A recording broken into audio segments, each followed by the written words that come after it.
ദൈവത്തിന് മഹത്വം. നിങ്ങൾക്ക് എൻ്റെ സ്നേഹവന്ദനം. ഇത് ഇന്ന് അവൻ്റെ ശബ്ദം നിനക്കായി. 99 അധികം 1 സമം 100. ലൂക്കോസ് 15-ാം അധ്യായത്തിൻ്റെ 4-ാം വാക്യം.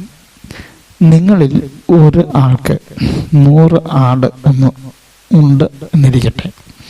അതിൽ ഒന്ന് കാണാതെ പോയാൽ അവൻ 99 മരുഭൂമിയിൽ വിട്ടേച്ച് ആ കാണാതെ പോയതിനെ കണ്ടെത്തും വരെ നോക്കി നടക്കാതിരിക്കുമോ? ലൂക്കോസ് 14-ാം അധ്യായത്തിൽ യേശു സകലതും സ്വന്തം ജീവനെയും പകയ്ക്കാതിരിക്കുന്നവൻ എൻ്റെ പിന്നാലെ വരണ്ട എന്ന് പറഞ്ഞപ്പോൾ 15-ാം അധ്യായത്തിൽ ചുങ്കക്കാരും പാപികളും അവൻ്റെ അടുക്കൽ വചനം കേൾപ്പാൻ വന്നു. അവൻ അവരെ കൈക്കൊണ്ട് അവരുടെ കൂടെ ഭക്ഷിച്ചു. ഇത് കണ്ട് പരീശന്മാരും ശാസ്ത്രിമാരും പിറുപിറുത്തു.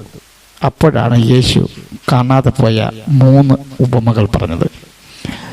3 ഉപമകളുടെയും പശ്ചാത്തലം ഇതാണ്. 100 ആടുകളെ 2 വിഭാഗങ്ങളായി യേശു ഇവിടെ തിരിച്ചിരിക്കുകയാണ്. ഒന്നിൽ 99 ആടുണ്ട്, മറ്റേ കൂട്ടത്തിൽ ഒരൊറ്റ ആട് മാത്രമേ ഉള്ളൂ. ഒന്ന് മഹാഭൂരിപക്ഷമാണ്, മറ്റേത് മഹാന്യൂനപക്ഷമാണ്. 99:1 ആണ്.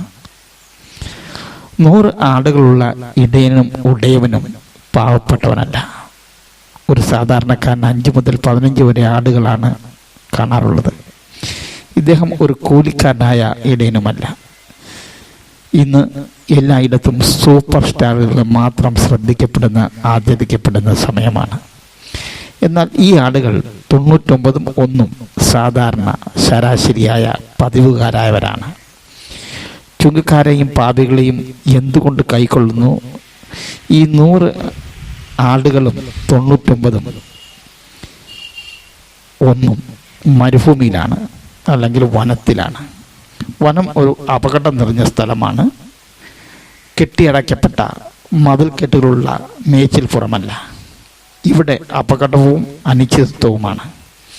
സുരക്ഷയില്ല, അപകടം മാത്രം, സമാധാനമില്ല, കുഴപ്പം മാത്രം. ഈ ഇന്നത്തെ സഭയ്ക്ക് സദൃശമാണ്. വൻവൃക്ഷങ്ങളാൽ നിബിഡമാണ്. പാരമ്പര്യത്തിൻ്റെ വൻവൃക്ഷങ്ങൾ, അധികാരത്തിൻ്റെ വൻവൃക്ഷങ്ങൾ, വിചിത്രമായ ശബ്ദകോലാഹലങ്ങൾ, സംശയത്തിൻ്റെ സ്ഥലം, ഒറ്റപ്പെടുത്തലിൻ്റെ സ്ഥലമാണ്. കുടുംബവും ഭൗതികമായും ആത്മീയമായും കൂടെയില്ല. ഈ 99 ആരുടെയാണ്? ആരാണ്? ചുങ്കക്കാരും പാപികളുമോ, അതോ ശാസ്ത്രിമാരും പരീശന്മാരുമോ? രണ്ടും ഇടയൻ്റെതാണ്. 99 ഒരുപോലെ ഇടയൻ സ്നേഹിച്ചിരുന്നു. 2 പച്ചപ്പുൽപ്പുറങ്ങളിൽ കിടത്തിയിരുന്നു. സ്വസ്ഥതയുള്ള തീരങ്ങളിലേക്ക് നയിച്ചിരുന്നു, സ്നേഹിച്ചിരുന്നു. 99 നീതിമാന്മാർ ആരാണ്? അവർ മാനസാന്തരം ആവശ്യമില്ലാത്തവരാണ്, നീതിമാന്മാരാണ്. 7-ാം വാക്യത്തിൽ നമ്മൾ വായിക്കുന്നു, അവർ മാനസാന്തരപ്പെടാൻ ആവശ്യമില്ല എന്ന് പറഞ്ഞാൽ നേരത്തെ തന്നെ അവർ മാനസാന്തരപ്പെട്ടിരുന്നു എന്നതാണ്. കാരണം നീതിമാന്മാർ ആരുമില്ല, ഒരുത്തൻ പോലുമില്ല. പരീശന്മാരും ചുങ്കക്കാരും പാപികളും മാനസാന്തരം ആവശ്യമില്ലാത്തവരല്ല, ഒരുപോലെ കൊള്ളരാത്തവരാണ്, ആടുകളെ പോലെ തെറ്റിപ്പോയവരാണ്. ഇടയൻ കാണാതെ പോയതിനെ കണ്ടെത്തിയതുവരെ അന്വേഷിക്കുന്നവനാണ്. കണ്ടുകിട്ടിയാൽ സന്തോഷിക്കുന്നവനാണ്. ഒറ്റയ്ക്കല്ല, കുടുംബത്തോടും കൂട്ടുകാരോടും അയൽവാസികളോടും ഒത്ത് നാം കണ്ടെടുക്കപ്പെട്ടവരാണ്. സ്വർഗം നമ്മളെക്കുറിച്ച് സന്തോഷിക്കുകയാണ്. നമ്മളെ ഓർത്ത് കാണാതെ പോയതിനെ തിരയുന്നതിൻ്റെ പ്രതിനിധികളാക്കി നമ്മളെ അവൻ വച്ചിരിക്കുകയാണ്. അത് നാം മറന്നു പോകരുത്.